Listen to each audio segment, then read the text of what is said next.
Vamos a ver ahora la relación que existe entre el límite de una función en un punto y la continuidad de una función en el mismo punto. Decimos que una función f de x es continua en el punto x0 cuando se verifica esta igualdad de aquí. Es decir, que el límite de la función en ese punto, cuando x tiende a ese punto, coincide con el valor de la función en ese punto. Vale, pues vamos a ver si las gráficas de estas funciones se corresponden con funciones continuas en x0 o no.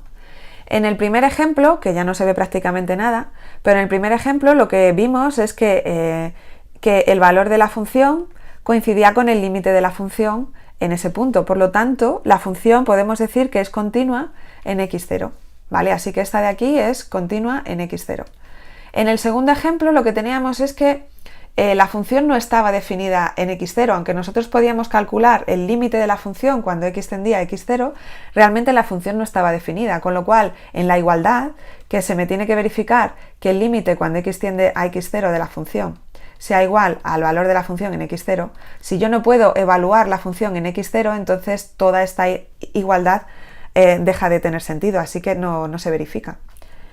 En el siguiente ejemplo lo que vimos es que la función sí que estaba definida en x0, pero el valor de la función no coincidía con el límite. Por lo tanto, aunque podemos calcular las dos cosas, tanto el límite como el valor de la función, como los valores no coinciden, pues entonces la función tampoco es continua en x0.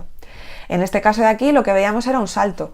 Veíamos que podíamos calcular el límite por la izquierda, tendía a un cierto valor, podíamos calcular el límite por la derecha, que tendía a otro valor distinto, pero como los dos límites son distintos, pues el límite de la función realmente tampoco existía. Así que de nuevo estaríamos como en este caso de aquí, solo que lo que no podemos calcular en este caso es el límite de la función. Si el límite no existe, pues esta desigualdad también deja de tener sentido. En el siguiente caso, pues aquí lo que vimos es que la función tendía a menos infinito, ¿vale? Conforme x tendía a x0, pero bueno, aquí claramente se ve que la función no está definida en x0, así que estamos en un caso parecido al anterior.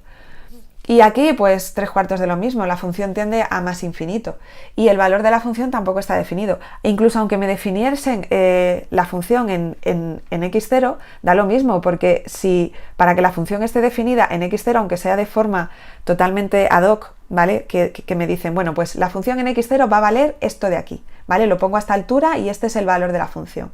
Bueno, da lo mismo, claramente el límite no va a coincidir con el valor de la función, y una cosa que no podemos decir es que f de x es igual a infinito o que es igual a menos infinito, porque recordad que infinito y menos infinito no son números reales, ¿vale? Así que no podemos arreglar esto de ninguna forma diciendo que la función vale tal o cual cosa. Así que en estos dos casos vimos que la función no era continua, ¿vale? Bueno, hemos visto que la función no es continua, en este caso tampoco, aunque se podría arreglar cambiando el valor de la función a este otro punto de aquí, y aquí lo mismo, si nosotros decimos que f de x0 es igual al límite de la función, pues ya tendríamos una función continua. Desde el punto de vista gráfico de lo que nosotros conocíamos, bueno, pues tiene que ver con dibujar la gráfica de la función con un único trazo. Aquí no estamos hablando de un intervalo, estamos hablando de un punto en concreto, pero si nos quedamos con los valores de x que están en un entorno a ese punto, digamos que si yo puedo dibujar la gráfica de la función en ese entorno de un único trazo, entonces la función va a poder ser, decimos que es continua en ese punto. Una vez que ya tenemos una definición formal de cuando una función es continua en un punto, podemos definir cuando una función es continua en un intervalo.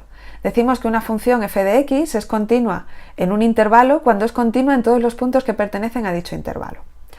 En el tema anterior habíamos visto que una función era continua en un intervalo cuando yo podía dibujar la gráfica de la función sin levantar el lápiz del papel, empezando en un extremo del intervalo y terminando en el otro extremo. Bueno, en este caso lo que tenemos es que la función tiene que ser continua en todos los extremos del intervalo. Pero es que la continuidad en un punto la podemos entender también con la definición gráfica que os había dicho antes, siempre que nos restringamos a un entorno del x0. Si nosotros hacemos un x0, un entorno cada vez más pequeñito, más pequeñito, más pequeñito, ¿vale? De forma que x0 está aquí, ¿vale? Si yo me voy restringiendo cada vez más, cada vez más, cada vez más, y yo puedo seguir dibujando la gráfica de la función, yo voy haciendo un zoom cada vez mayor, y yo voy dibujando y yo siempre puedo dibujar la gráfica de la función sin tener que separarme del papel. Bueno, pues entonces, si yo puedo hacer eso independientemente del zoom que yo haga, significa que la función va a ser continua en este punto. Es lo mismo que decir que yo puedo calcular el límite de la función y que el valor de la función va a coincidir con ese límite.